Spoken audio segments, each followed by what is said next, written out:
After downloading folder, you can launch directly the software, no need to install it.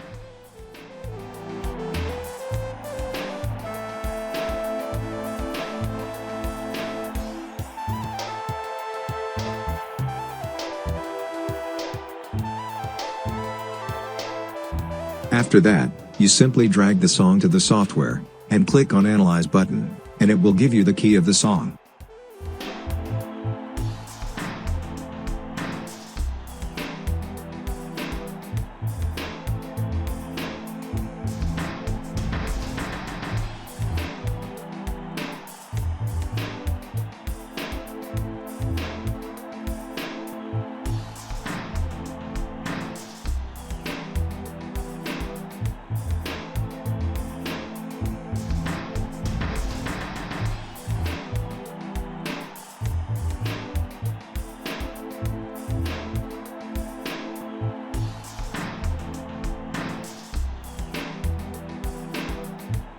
And here, you can edit some preferences.